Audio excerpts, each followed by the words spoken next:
नमस्कार। देश और दुनिया की तमाम फटाफट खबरों में आपका स्वागत है। खबरों के लिए आपसे निवेदन की यदि आपने हमारे चैनल को सब्सक्राइब नहीं किया तो कृपया करके आपके अपने चैनल को सब्सक्राइब कर लें। आप सब्सक्राइब करते हैं तो आपको उन खबरों को सुनने का मौका मिलता है जो खबरें मीडिया पर बिल्कुल भी नहीं चलाई जाती या बिल्कुल भी मीडिया पर दिखाई नहीं जाती है, और यदि दिखाई भी जाती है तो उसके साथ नेगेटिविटी इतनी भर दी जाती है कि आपको पता भी नहीं चलेगा कि जंतर मंतर पर छात्र थे या रांची में छात्र थे, या जो स्कूल बचाने का प्रोग्राम किया जा रहा है या स्कूल बचाने की जो मुहिम छेड़ी जा रही है उससे स्कूल को बचाया जा रहा है या किसी की कमियों को छुपाया जा रहा है। इसलिए कृपया करके आपके अपने चैनल को सब्सक्राइब कर लें और हो सके तो ज्वाइन का बटन भी दबाएं और एक छोटी सी राशि आप हमको एक भेंट कर सकते हैं या एक छोटी सी राशि हमको सहयोग कर सकते हैं। तो क्या है आज की वो बड़ी खबर। चंपत राय के खिलाफ संतों की बैठक पुलिस ने रोकी। आश्रम से निकालकर ताला लगाने का आरोप। गुस्साए संतों ने चंदा चोर के नारे लगाए। कहीं पर भी आपको मीडिया की इसमें खबर नहीं देखी होगी। अयोध्या में कार सेवकपुरम के पास आज ओम आश्रम में राम मंदिर चढ़ावा चोरी और चंपत राय के खिलाफ चल रही संतों की बैठक को पुलिस ने रोक दिया। संतों का आरोप है कि बैठक के बीच पुलिस पहुंची और संतों को बाहर निकालकर आश्रम में ताला लगा दिया। इससे गुस्साए संतों ने चंदा चोरो अयोध्या छोड़ो के नारे लगाए। हालांकि पुलिस का कहना है कि रोकने से पहले ही संत खुद आश्रम से बाहर निकल गए और नारेबाजी करने लगे। संतों का कहना है कि चंदा चोरी के छोटे आरोपियों पर कार्रवाई की गई जबकि बड़े आरोपियों को बचाया जा रहा है। जिला प्रशासन आरोपियों का साथ दे रहा है, वह नहीं चाहता कि आरोपी पकड़े जाए, इसलिए संतों की बैठक नहीं होने दी जा रही। तो आपको कहीं से भी इसकी खबर आपको देखने को नहीं मिलेगी कि आश्रमों में संतों ने चंदा चोरो अयोध्या छोड़ो के नारे लगाए। वहीं राहुल गांधी और खड़गे की मोदी को चिट्ठी। जाति जनगणना के सवाल बदले, कहा इसमें पिछड़ा वर्ग शब्द नहीं, बिहार तेलंगाना जैसी प्रक्रिया अपनाने की मांग की गई है। जी हां, बड़ी खबर। कांग्रेस अध्यक्ष मल्लिकार्जुन खड़गे और राहुल गांधी ने जाति जनगणना में जातियों के नाम दर्ज करने और डेटा जुटाने के तरीके का विरोध किया है। उन्होंने प्रधानमंत्री मोदी को लेटर लिखकर जनगणना में पूछे जाने वाले सवाल बदलने की मांग की। उन्होंने कहा कि इसे बनाने से पहले राजनीतिक दलों, विशेषज्ञों और जनता से सलाह ली जानी चाहिए।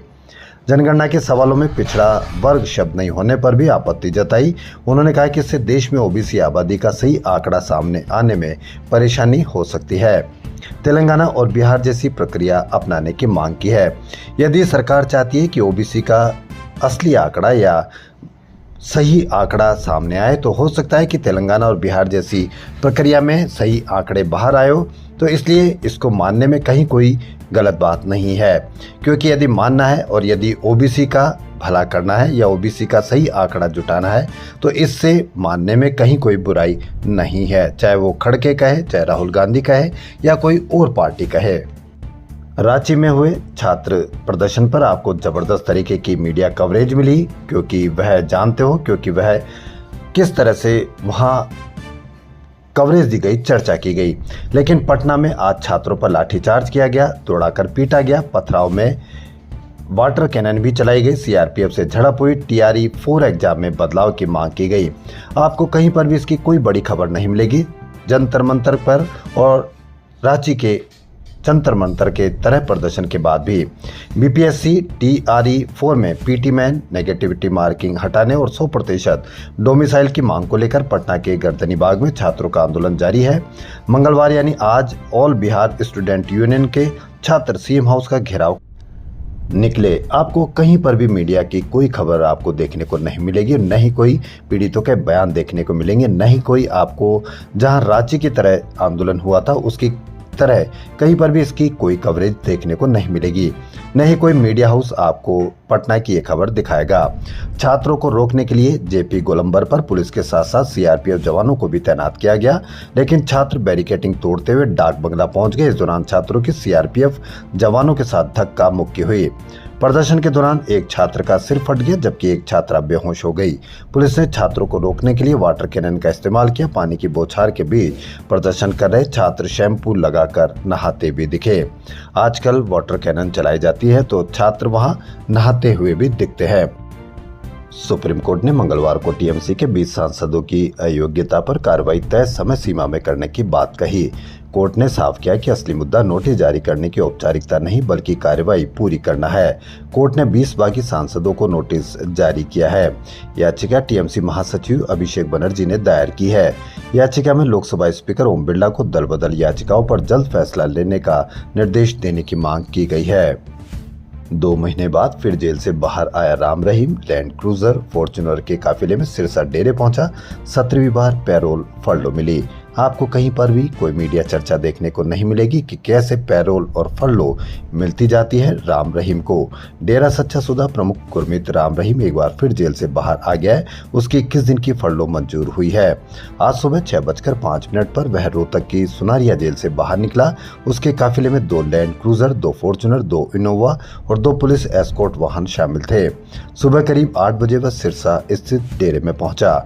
जबरदस्त तरीके से कई बार पैरोल और फरलो मिलती जा रही है, लेकिन कहीं से भी कोई मीडिया इस पर चर्चा नहीं करता है। राम रहीम को अगस्त 2017 में साध्वियों से यौन शोषण के मामले में सजा हुई थी।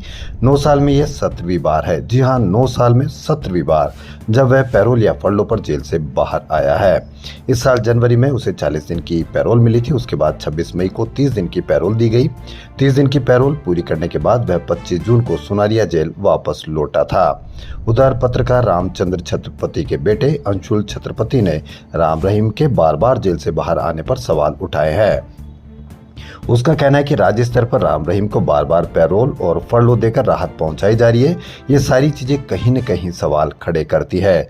लेकिन आपके मन में कितने सवाल हैं, इस पर भी आप अवश्य कमेंट करके बताएं। तो देश और दुनिया की तमाम फटाफट खबरों में फिलहाल इतना ही। यदि आपको हमारा चैनल पसंद आए तो लाइक, सब्सक्राइब और शेयर अवश्य करें। धन्यवाद।